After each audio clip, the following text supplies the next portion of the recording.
दोस्तों, लोकसभा चुनाव कितने नजदीक है उसका अंदाजा आप इस बात से लगा सकते हैं कि नेताओं की भाषणबाजियां जमकर शुरू हो गई हैं। एक दूसरे पर आरोप प्रत्यारोप का दौर भी शुरू हो चुका है। इसी क्रम में कई नेता, बड़े बड़े जो नेता हैं, वो मैदान में उतर चुके हैं और भाषण देने शुरू कर चुके हैं। और इसी क्रम में हम देख रहे हैं कि स्मृति ईरानी कल नागपुर पहुंची हुई थी और नागपुर के अंदर एक युवा सम्मेलन में संबोधन कर रही थी। बड़ा ही जोरदार भाषण दे रही थी। इस भाषण के अंदर तो उन्होंने ये तक कह डाला कि राहुल गांधी जो हैं वो कान खोलकर सुन ले, अगर उन तक उनकी आवाज पहुंच रही है तो राहुल गांधी सुन ले।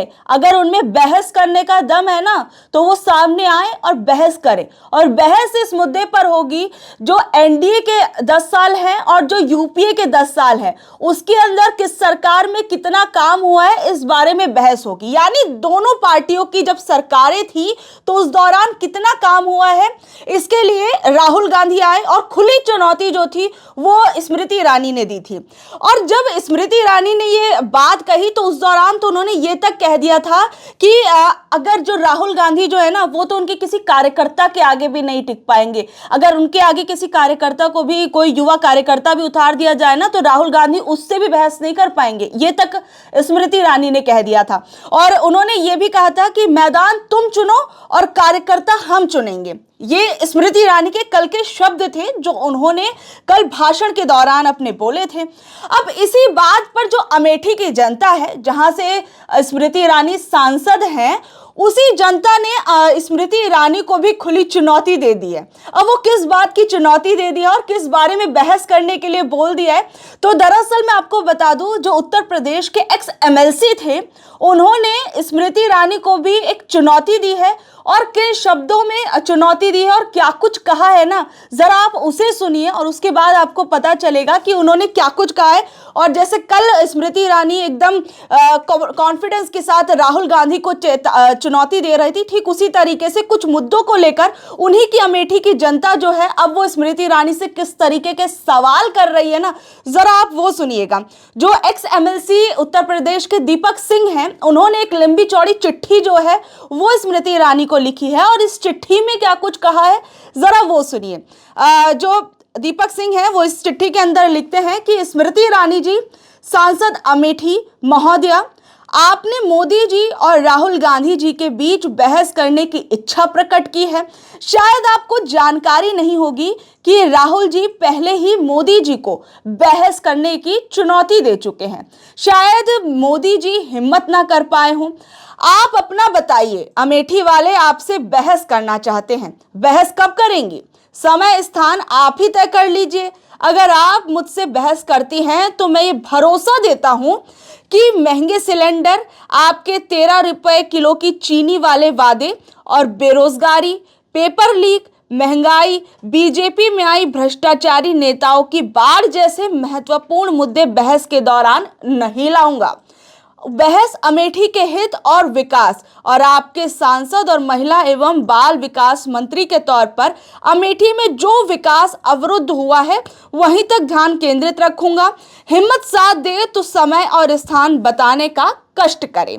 ये कहा है दीपक सिंह ने, जो उत्तर प्रदेश के पूर्व एमएलसी रह चुके हैं। उन्होंने कह दिया कि भाई देखिए, मैं उन मुद्दों को तो छूऊंगा ही नहीं जिस पर जो हर और नेता कहते रहते हैं, जो राष्ट्रीय स्तर के मुद्दे। मैं तो आपकी जगह के, जहां से आप सांसद है ना, जहां की आप बातें करती हैं कि अमेठी में देखिए हमने जनता के लिए ये कर रहे हैं, वो कर रहे हैं और जनता के लिए हम ये करेंगे आगे, तो आप अमेठी में ही आपने क्या कुछ कहा है ना, क्या कुछ किया है आपने, वह उन्हीं चीजों पर हम बात करेंगे। अब आप बता दीजिए कब आप बहस के लिए आएंगे। और साथ में ये भी बोल दे कि देखिए, आप जो कल बोल रही थी ना कि राहुल गांधी अगर सुन सकते हैं तो सुन ले, और हमारा तो कोई कार्यकर्ता भी अगर राहुल गांधी के आगे खड़ा हो जाएगा तो राहुल गांधी उस बहस का भी हिस्सा नहीं बन पाएंगे। तो उन्होंने याद दिलाया कि राहुल गांधी जो हैं वो नरेंद्र मोदी को पहले ही बहस के लिए आमंत्रित कर चुके हैं। और साथ ही में उन्होंने एक वीडियो भी जारी किया है। इस वीडियो को भी जरा सुनिए, उन्होंने क्या कुछ कहा है अपने इस वीडियो के अंदर और किस तरीके से अमेठी से जो सांसद स्मृति ईरानी है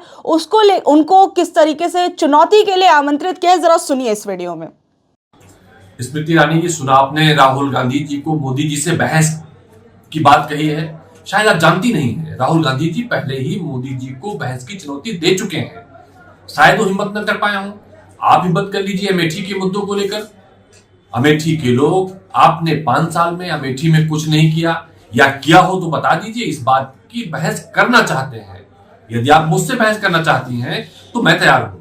यकीनन आपसे महंगे सिलेंडर के बारे में सवाल नहीं करूंगा, बहस का मुद्दा नहीं होगा। 13 रुपए किलो मुद्दा नहीं होगा, बेरोजगारी नहीं होगा, जो पेपर लीक हो रहे हैं वो मुद्दा नहीं होगा, जिन भ्रष्टाचारी नेताओं को भाजपा में ले जाकर पाक साफ किया जा रहा है, पवित्र किया जा रहा है, वो मुद्दा नहीं होगा। आपके सांसद के तौर पर और मंत्री के तौर पर अमेठी में आपने कुछ नहीं किया, प्रमाणित है, उसी के आधार पर होगा। आपने अमेठी को क्या किया है, क्या दिया है, कुछ याद आए तो बता दीजिएगा। मंत्रालय से कुछ किया याद आए तो बता दीजिएगा। मैं बहस के लिए तैयार हूं। जब आपको हिम्मत पड़े, समय स्थान बताने का कष्ट जरूर करेंगे। तो अभी आपने सुना कि दीपक सिंह ने क्या कुछ कहा और क्या कुछ कहा कि वो किन मुद्दों पर बात करेंगे और किन मुद्दों पर नहीं छुएंगे, उनको उन पे बिल्कुल बात ही नहीं करेंगे। और जो स्मृति ईरानी जो है उनको बातचीत के लिए, बहस के लिए उन्होंने आमंत्रित किया। देखिए दोस्तों, आपको याद होगा कि अभी तो जिस तरीके से स्मृति ईरानी जो है बड़ी ही एकदम चाक चौबंद एकदम नजर आ रही है, किस तरीके से वो अपने क्षेत्र में जा रही हैं, दौरे कर रही हैं, यहाँ तक कि केंद्र में उनकी सरकार है, राज्य में उनकी सरकार है और वो खुद अमेठी के अंदर सांसद है। उसके बावजूद हम लोग देख रहे हैं कि स्मृति ईरानी जी कैसे बिजली के मुद्दे पर, पानी के मुद्दे पर और जैसे तमाम छोटे छोटे मुद्दों को लेकर वो लोगों के बीच में जा रही है कि अगर लोगों को कोई समस्या हो, और जो अभी भी समस्याएं पेंडिंग है, पानी नहीं आ रहा है, बिजली कट रही है या फिर कोई और समस्या है, इन सब मुद्दों को लेकर वो अपने क्षेत्र में जा रही है। कई जगहों पर वो लोगों से बातचीत कर रही हैं। थोड़ा थोड़ा समय निकालकर आप ये लिस्ट भी देख सकते हैं। कुछ समय पहले उन्होंने जारी करी थी कि किस तरीके से वो अलग अलग क्षेत्र में जाएंगी, अपनी जनता के बीच में उतर के उनसे बातचीत करेंगी, उनके कौन कौन से मुद्दे हैं जो अभी तक सुलझ नहीं पाए हैं, निपट नहीं पाए हैं, उनको निपटाएंगी। तो या आपको याद होगा, हमने खबर भी इस पे दिखाई थी कि किस तरीके से स्मृति ईरानी जो है बड़ी एक्टिव मोड में नजर आ रही हैं लोकसभा चुनावों को लेकर और किस तरीके से अपनी क्षेत्र की जनता के बीच में उतर रही हैं। तो देखिए, उत्तर प्रदेश जो है, हम अभी पिछले उत्तर प्रदेश के अंदर से पिछले कुछ दिनों से तो आपने देखा होगा कि किस तरीके से एक बड़ी से बड़ी खबरें जो हैं वो उत्तर प्रदेश से आ रही, चाहे वो बीजेपी की पहली कैंडिडेट्स की लिस्ट जारी करने से लेकर हो और उसके बाद जिस तरीके से उनके जो कई कैंडिडेट्स ने नाम वापस ले लिए और कई कैंडिडेट एक आधा तो आपको कैंडिडेट याद ही होगा जिस तरीके से उनकी वीडियो वायरल हो गई थी और उसके बाद फिर उन्होंने चुनाव लड़ने से ही मना कर दिया था। इस तरीके का राजनीतिक अभी घटनाक्रम जो है वो उत्तर प्रदेश के अंदर चल रहा है। वहीं अभी दूसरी खबर, एक जो बड़ी खबर उत्तर प्रदेश से सामने आ रही है वो ये है कि जहां से अभी कुछ समय पहले पिछली बार जो लोकसभा के चुनावों में अमेठी से स्मृति ईरानी बीजेपी की तरफ से खड़ी हुई थी और राहुल गांधी भी अमेठी से ही चुनाव लड़े थे। तो इस दौरान जो स्मृति ईरानी थी वो चुनाव जीत गई थी, लेकिन राहुल गांधी जो थे चुनाव हार गए थे। उसके बाद ये कयास लगाए गए कि हो सकता है कि इस बार जो राहुल गांधी है वो अमेठी से चुनाव ना लड़े। लेकिन अब सूत्रों के हवाले से ये खबर आ रही है कि जो अमेठी है उससे राहुल गांधी चुनाव लड़ सकते हैं और लगभग ये तय माना जा रहा है। और वही रायबरेली से ये कहा जा रहा है कि प्रियंका गांधी जो है वो रायबरेली से चुनाव लड़ सकती है। यानी जो कांग्रेस पार्टी के दो बड़े नेता हैं प्रियंका गांधी और राहुल गांधी की सीट को लेकर जो अभी तक बातें की जा रही थी, तो उसमें लगभग ये तय माना जा रहा है कि राहुल गांधी अमेठी से चुनाव लड़ेंगे। फिर एक बार जो है वो स्मृति ईरानी को टक्कर देते हुए नजर आएंगे। और वहीं जो प्रियंका गांधी जो है वो अपनी माताजी जो उनकी सोनिया गांधी जी की जो सीट थी और अब उसी पर चुनाव लड़ते हुए नजर आएंगी, क्योंकि अब तक रायबरेली से सोनिया गांधी चुनाव लड़ रही थी।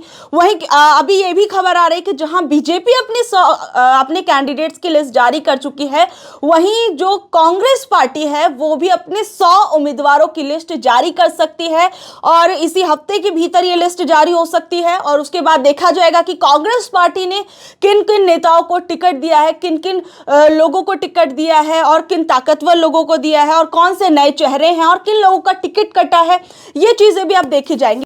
लेकिन अभी जिस तरीके से हमने देखा कि जो अमेठी के सांसद स्मृति ईरानी हैं, एक दिन पहले ही राहुल गांधी को चुनौती दे रही थी कि वो आए और बहस करें, वहीं हमने देखा कि अमेठी की जनता ही किस तरीके से उन्हें बहस के लिए बुला रही है। ये अपने आप में ही एक अलग सी चीज है। तो वहीं मैं आपको बताऊं कि इस पर जो वरिष्ठ पत्रकार जो राजीव रंजन हैं, उन्होंने भी ट्विटर पर पोस्ट किया है, जो कि अब एक्स सोशल मीडिया प्लेटफॉर्म है। उन्होंने भी इस पर एक अपनी बात रखी है। उन्होंने कहा कि 10-10 साल के काम पर एक बहस पीएम मोदी और मनमोहन सिंह, शशि थरूर और जयशंकर, गृह मंत्री अमित शाह और पी चिदंबरम, और वहीं सुशील शिंदे, रक्षा मंत्री राजनाथ सिंह और एके एंटनी, वित्त मंत्री निर्मला सीतारमण और चिदंबरम और पार्टी अध्यक्ष जेपी नड्डा और खड़गे जी में हो तो देश और दुनिया देखेगी। तो यानी उन्होंने कहा कि जब बहस की बात हो ही रही है, कि आप जब स्मृति ईरानी जी कह रही कि राहुल गांधी जो हमारे कार्यकर्ताओं के आगे ही नहीं टिक पाएंगे, तो मोदी जी तो बहुत दूर की चीज है। तो वहीं राजीव रंजन जी ने कहा कि भैया अब कि इन लोगों के बीच में बहस की बात जब हो रही, तो इन लोगों के बीच में भी एक बहस हो ही जानी चाहिए कि इन लोगों ने क्या कुछ काम किया अपने समय के दौरान, और अब जो है अब क्या क्या काम हुए हैं। तो आप लोग इस बहस के मुद्दे पर क्या कुछ कहेंगे? क्या देश की जनता देखना चाहती है मोदी जी और राहुल गांधी को आमने सामने बहस करते हुए, या फिर ये चाहती है कि एनडीए की तरफ से कोई व्यक्ति आए और यूपीए की तरफ से कोई व्यक्ति आए और वो लोग अपनी अपनी सरकारों के कामकाजों को गिनवाएं और देश की जनता के सामने आकर बताएं कि हमारी सरकार में ये हुआ और हमारी सरकार में ये हुआ? क्या देश की जनता चाहती है इस तरीके की बहस? बाकी आप लोग नीचे दिए कमेंट बॉक्स में जरूर बताइएगा, और ऐसे अपडेट से जुड़े रहने के लिए देखते रहिए हमारा न्यूज़ चैनल। धन्यवाद।